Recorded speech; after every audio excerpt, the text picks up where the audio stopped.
Poplatky sú v podstate pri investovaní jediná vec, ktorá je takmer istá, na rozdiel od zisku, ktorý môže a nemusí byť. Platíte niekomu aj za to, že dosiahol stratu s vašou investíciou, aj za to, že dosiahol zisk s vašou investíciou.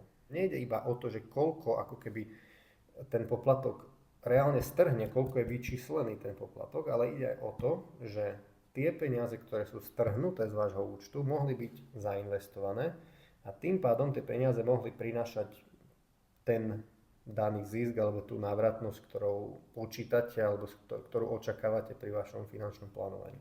A vy v konečnom dôsledku neprídete iba o 18 500 eur, ale prídete o 47 755 eur a to je skutočný efekt toho poplatku na vašu investíciu. Účtuje si vstupný poplatok, k tomu si zaúčtuje poplatok za správu, po prípade úschovu niekto si účtuje iba poplatok za správu, čiže tie poplatkové štruktúry sú rôzne.